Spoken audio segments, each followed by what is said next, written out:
Chair پر میں بیٹھا ہوا ہوں تو میرے جو 7 بندے وہ گئے تھے باہر سے لے کر ان کا چیکنگ کے لیے، وہ اندر چلے گئے، مجھے باہر بٹھا گئے. تو عورت آئی تو اس نے اس طرح 2 بار دیکھا تو کہنے لگی ان کو کون لایا ہے؟ تو وہ کہنے لگے ہم لائے. انہوں نے کہا تمہیں اور بندہ کوئی نہیں نظر آیا؟ ایسے وہ گرم ہوئی، قریب تھا کہ ان کا گریبان کو پکڑ لیتی. تو میں نے کہا بچی بیٹی یہ تو میں حضور کی ناموس کے لیے آیا ہوں یہاں. تو میں نے پولیس والوں کو کہا، میں نے کہا جلدی مجھے اندر لے جاؤ ورنہ یہ عورت تمہیں مارے گی. اب سمجھ آ جائے نا تو پولیس کی وردی پہنے ہوئے بھی سمجھ آ جاتی ہے. کیوں جی؟ مجھ سے ایک لفظ بھی نہ پڑھا ہو تو پھر بھی سمجھ آ جاتی ہے، اور سمجھ نہ آئے تو دورہ حدیث تک پڑھنے کے بعد بھی استاد سمجھ نہیں آتی. یہ تو اپنی اپنی قسمت کی بات ہے نا جناب.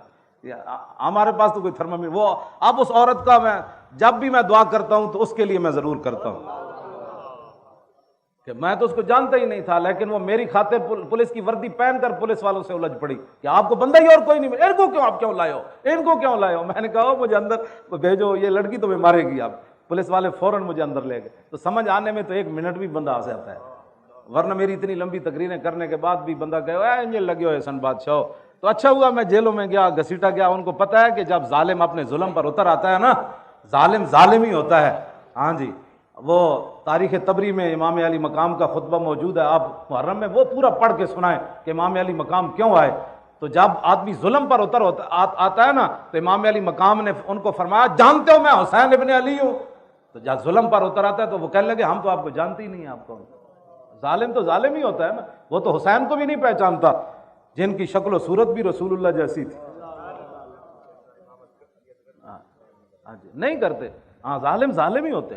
تو وہ اچھا ہوا مجھے میرے ساتھ جیلوں میں ظلم ہوا، پھر میرے گھر برباد کیا، پھر گھر سے مجھے گھسیٹا، پھر اٹھا کر مجھے گاڑی میں پھینکا جیسے بوری پھینکی جاتی ہے. تو پھر یہ تو شکر کرے خدا کا، اگر یہ ہمارے ساتھ ظلم نہ ہوتے تو یہ تاریخ آگے کیسے بڑھتی. تو پھر اللہ تعالیٰ ان اللہ مع الصابرین نہیں ہے، ہم روئے نہیں نا.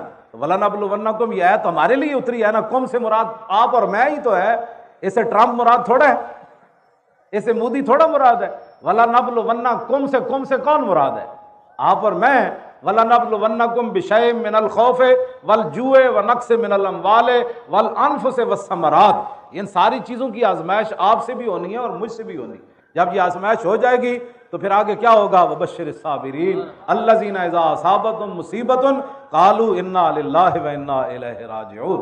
وہ مجھے میں نے انہوں نے جتنا بھی انہوں نے مجھے گھسیٹا، پھر وہ آگے پھینکا، وہ میرے سر سے پگڑی بھی اتر گئی تو میں نے وہ اپنی گود میں رکھ لی، ٹوپی میں نے سر میں پہن لی.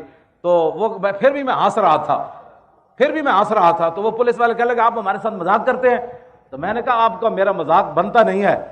کہنے لگا پھر آپ ہنستے کیوں ہیں؟ تو میں نے کہا اس لیے میں ہنس رہا ہوں کہ جن کو خوش کرنے کے لیے تم نے میرے گھر اتنا تباہی مچائی، مجھے گھسیٹا اور مجھے ایسے پھینک رہے ہو، اور مجھے تم نے گرم چادر بھی نہیں لینے دی، کہا کہ چل مولوی کو لائے چلو، چلو مولوی کو لائے چلو. یہ مولوی ہے؟ ہاں یہ. میں کہا میرا نام خادم حسین. اچھا تو ہے، پکڑو اس کو. وہ تقریباً 70 کے قریب ان کے ایسے گنیں پکڑی ہوئی تھی، وہ میرے گھر میں داخل ہوئے. کہتا آپ کا نام؟ میں کہا خادم حسین. کہتا اچھا پکڑو اس کو، اٹھو. میں نے کہا میں اٹھ نہیں سکتا. کہنے لگا یہ بہانے کرتا ہے، اس کو گھسیٹو.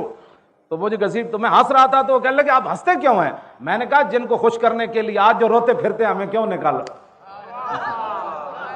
ہاں جی توجہ. میں تو نہیں رویا، مجھے کیوں گھسیٹا؟ کیوں نہیں، میں نے واقعی نہیں رویا، مجھے کیوں گھسیٹا؟ اس لیے میں نے ان کو کہا کہ جن کو خوش کرنے کے لیے تم نے یہ ظلم کیا ہے نا، وہ تمہیں دیکھ نہیں رہے، وہ تو اپنے گھروں میں سوئے ہوئے ہیں، لیکن جن کی خاطر میں گھسیٹا گیا وہ مجھے دیکھ رہے ہیں.